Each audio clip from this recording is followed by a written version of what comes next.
pegando os autores de cada estado e descrevendo inclusive os produtos, dizendo, por exemplo, nós temos no Amazonas tem aquilo, nós temos por exemplo, a cana-de-açúcar na Paraíba, então temos o romance da cana-de-açúcar, nós temos o cacau na terra do Jorge Amado, então temos todos os romances do cacau do Jorge Amado, temos o sertão com Guimarães Rosa, então temos o sertão Veredas do Guimarães Rosa, nós temos a cidade do Rio de Janeiro com a sua vida intensa e ao mesmo tempo romântica, nós temos a Machado de Assis, então e até o Machado de Assis.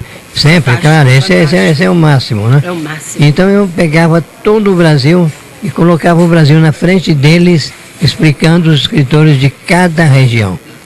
A coisa chegou até tal ponto que de vez em quando eu estava em Londres, eu recebi um convite, assim, o senhor quer vir aqui na Universidade de Assis para dar uma conferência sobre literatura brasileira? Eu digo, tá bem, quando é que vocês querem?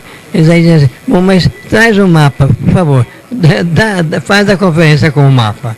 Então criou-se uma coisa que era a conferência com o mapa. Porque ninguém conhecia o Brasil. E ninguém conhece direito. Antônio Olinto, o que está faltando hoje para que a política, aliás, para que a literatura do país, no nosso Brasil, tenha mais espaço? Está faltando é o seguinte, nós não temos uma educação perfeita.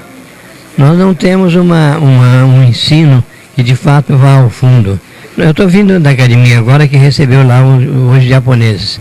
O embaixador do Japão foi lá, estava conversando conosco.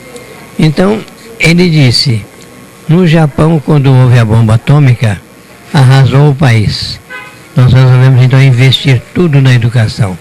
A tal maneira que um rapaz de 14 anos que não passasse de ano se suicidava.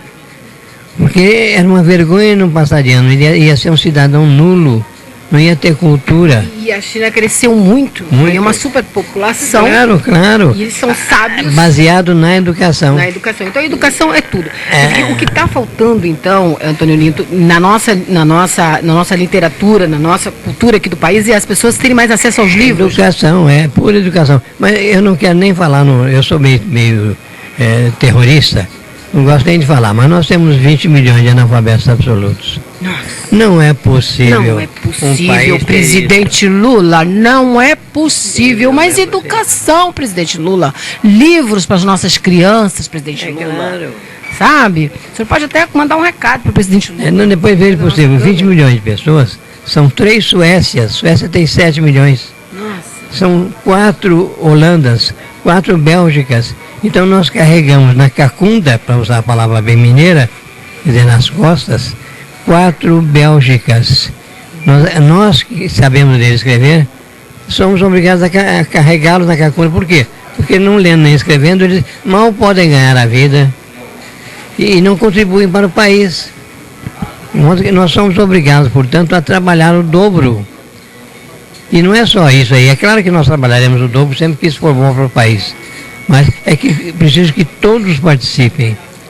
Então não pode haver uma pessoa... É como diz o Betinho, né? A democracia e educação é para todos. A todos, claro.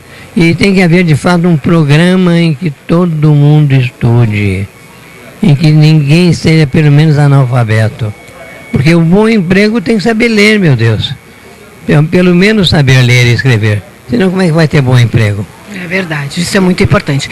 Bom, nós vamos por um intervalo comercial e nós voltamos já e vamos falar sobre a Bienal do Livro, sobre quais são as obras desse querido acadêmico Antônio Olinto, que está lá na Bienal do Livro. E ele vai falar como é que vai ser esses dias da Bienal do Livro e quais são as suas perspectivas com a literatura brasileira na Bienal do Livro. É isso aí. Eu volto já depois dos comerciais. Não sai daí. Até já.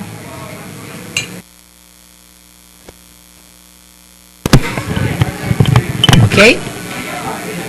Já de volta, amigos, belíssimos telespectadores, aqui da nossa cozinha belíssima, cheia de laços de amor com a Academia Brasileira de Letras e com o nosso querido acadêmico Antônio Olinto, que muito contribui para a cultura do nosso país.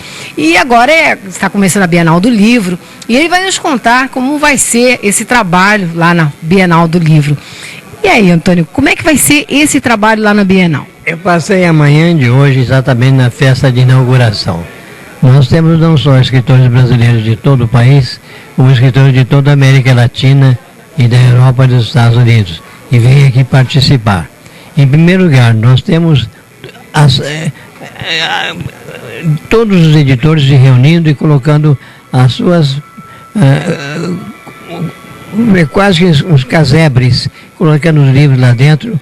E quando você entra e vê a criançada que vem com seus uniformes escolares, que vem com as professoras para visitar e ao mesmo tempo ouvir histórias, ao mesmo tempo pegarem livros, ouvir escritores falando. Eu devo falar lá 2 vezes, uma vez dia 17, outra vez no dia 19, e todos os escritores que aqui estão vão lá falar, porque vão dizer o quê? Leiam livros. É muito importante. O livro é a base de tudo. Sem o livro você não aprende nada. O livro é o aprendizado, é o conhecimento, é aquilo que diz, é o pensamento e é o sentimento. E exercitar a mente também, né? Exato. E porque a alma. Em tudo, não só você se aperfeiçoa no seu serviço, no seu trabalho, mas como gente, como ser humano. Você só consegue a felicidade através do conhecimento, e o conhecimento está no livro. Então você só conhece a felicidade através do livro. O livro te traz a felicidade. O livro te traz a imagem das pessoas que você conhece ou que não conhece. Te traz a imagem de país onde você jamais estará. Jamais sonhou em conhecer. Jamais você reconhece. Através do livro. Porque nós somos todos seres humanos com todas as diferenças de outros países. E quando ler é tudo. E quando nós conhecemos outros países e outras pessoas, nós tiramos ilações e reflexões e conclusões sobre nós mesmos e o nosso país. Nós conhecemos bem o Brasil até certo ponto, mas não chega. Nós temos que conhecer o Brasil melhor ainda, porque são todas classes sociais, todas elas. A literatura nos proporciona isso, mas os livros são tão caros, né, Antônio Lima? É através da literatura. E, por exemplo, eu vivi 3 anos na África, saí de lá com 5 livros. 3 livros foram uma trilogia que saíram agora em 2ª edição. Eu mostro não só a vida do ex-escravo brasileiro que voltou para lá, como a vida da África. Depois eu fiz um livro que se passa em toda a Europa e vai parar na Índia. Depois eu fiz vários livros dentro do Brasil, inclusive no Amazonas. Você começa a levar o conhecimento que você tem das coisas para o livro. E você começa também a aurir com H e tudo que está nos livros que vem para você. E que, de certa maneira, faz você mais rico, enriquece você. Nós temos uma frase que diz tudo. Quem não lê, mal fala, mal ouve, mal vê.